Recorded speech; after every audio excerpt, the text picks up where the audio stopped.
What is going on, boys and girls? Welcome back to another video. So today's video, something fairly interesting that I think will interest quite a lot of people. So you guys all know Nightworks Drifting by now, if you've been around the channel for a little while. They've brought us quite a few pretty sick cars to tune.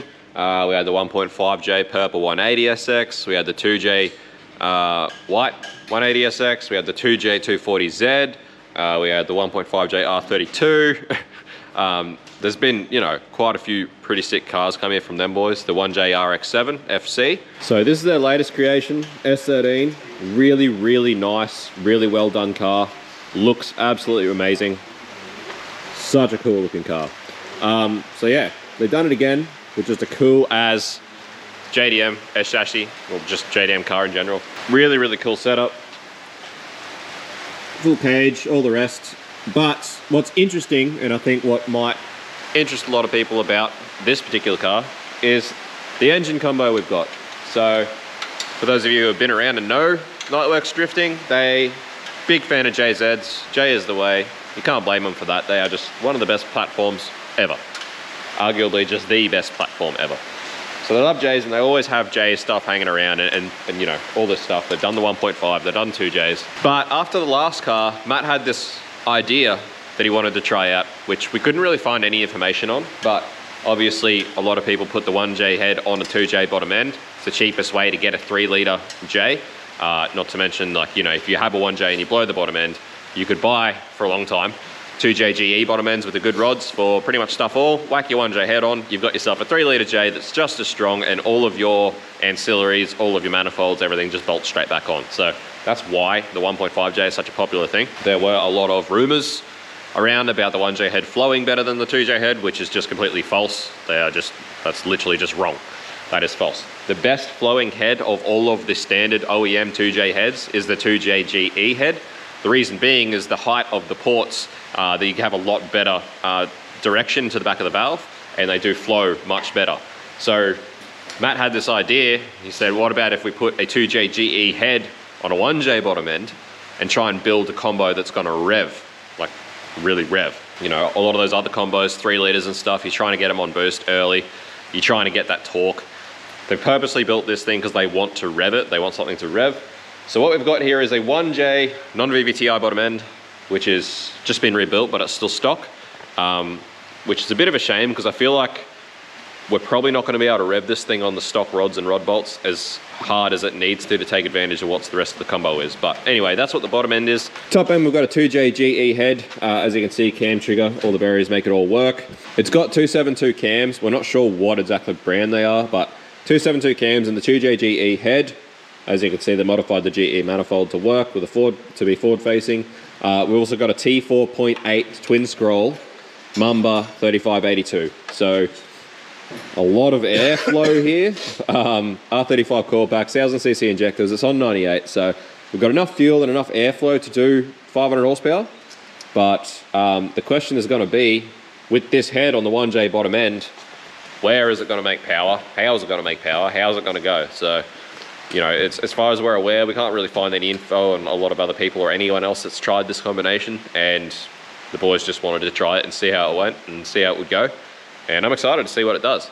But yeah, I have a prediction that this head with those cams, nice big turbo, but only on the 2.5 litre bottom end. I've got a feeling that it's just going to want to keep making power well past where we're comfortable to rev it to. So we'll just see where it goes. Stocked 1J bottom end, we're going to start at 8,000 RPM. That's pretty much where we're going to start with the limiter. And we'll see what it's doing for power-wise and see how it's behaving. See if we might maybe want to push it to 8.5. But I feel like 8.5 on stock rods with stock rod bolts is starting to really push our luck. So anyway, let's see how it goes. So apart from that engine combo, it is also T56 and R200, so very similar to their other cars. But yeah, let's see how this goes.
still in it.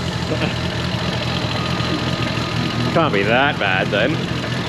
Well, when Matt stuck his head through the window, I was like, kill it, kill it, kill it. I was like, ah, fuck, what have we done? Nah, I was looking at the fluid on the floor, I was like, it's moving too fast to be oil. Oh, these are a lot further, isn't that? Rightio guys, so we're cracking along with this thing today. Most importantly, this combo actually does work very well. This combo of this 2JZ-GE head on the 1JZ-GTE VVTI, non-VVTI bottom end is working really, really well. But as we expected, it just wants to keep making power. It just wants to keep revving. These cams, this head, it just wants to keep going. So we are not comfortable turning it any harder than 8,500 RPM on the standard rod bolts. We think that's probably starting to get a bit unhappy. We did actually do some calculations and worked out the difference in the 1J versus the 2J stroke and the piston speed based on a 2J at like 7,800, which we'd happily turn a stock 2J to. The piston speed is still faster than if we were to turn this 1J to close to 9,000, I think, RPM. It would still have a lower piston speed. So it's not a huge deal. It probably would be okay to keep pushing it, but just for the sake of reliability, laps after laps, you know, just reliable laps for a drift car, we just don't want to push it more than 8,500 RPM. We don't feel like ruining our Friday bad enough to push it any harder than that. So that's why we're pulling it up. But as you can see from the power here, at that sort of RPM, it's still climbing. The other thing we're having issues, or the other issues that we're having, as you can see from this not being where I just said it was, is traction. So struggling to get this thing to hook up on the rollers, having some traction issues. So yeah, so far 466 at the wheels. Would say that's probably more likely 470, maybe even a bit more with some actual traction, but we're trying to get this thing strapped properly, strapped in a way that it's actually going to hook up and make some realistic power output for what it's actually doing. But what just happened just now was it actually spat out a Welsh plug. So Rex just did a run. Right at the end of that run, it spat a Welsh plug. It doesn't look like the Welsh plug was actually in there properly, so we don't think there's anything sinister that's caused it. It's just vibrations and running and pressurizing the coolant system that has just spat a Welsh plug. So we've knocked that back in, got water back in this thing. Hopefully now we can finish off this tune, get it sorted. But yeah, interested to see what it actually does. But it does work. Just need some forged rods so that we can turn it to 9,500 RPM. The moon. Turn it to the moon. Turn it to 10,000 RPM with some aftermarket rods and decent rod bolts, and yeah, it'd be a really, really good little combo. It's interesting. It's always fun doing different stuff like this. It's good. We also did just like a little bit of research before, and just by calculations of what we can find about information about chamber sizes and piston dome sizes and things like that, we calculated that the compression of this thing should be around 8.4 to 1. So fairly low compression, which with these cams and this really high flowing head, it just wants heaps of timing as well as a short stroke. Wants lots and lots of timing. So it's just eating timing up, making good power. It's all happy days. Just got to get this thing to hook up and we'll be right. But yeah, different combo that actually works quite well.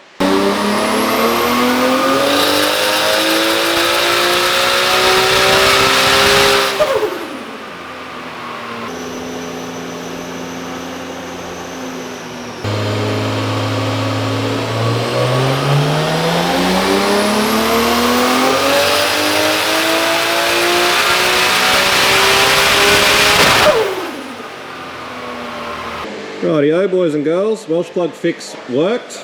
We were able to finish off the tune, and that's a wrap. So that's a wrap on this thing. Ended up at just under 480, just a smidge under 480 horsepower.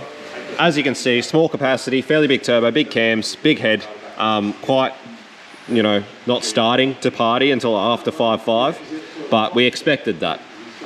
So obviously the limitation of this is that it is just a stock 1J bottom end, stock rods with stock rod bolts, and that's why we're not happy to really push it any further with RPM. But as you can see, it wants to keep making power. So we've just been talking to the boys. The concept works. We just need more RPM to really see what it would actually do with these cams in this head and what's going on. So obviously for now, just a matter of driving the car. It's going to be very interesting because obviously the boys at Nightworks Drifting here, they bought us a lot of cars. We've tuned a lot of cars for them. They've drifted a lot of cars, and they've drifted cars that are very different, but the same chassis. So the purple 180 that we tuned for Matt, you know, it was a 1.5J in a 180, so same chassis, but stock cams, 1J headed 3 litre with a much smaller turbo it was making power, you know, at 4.5, but it was all over and done just after 6,000 to 6.5. So it was making power more this area.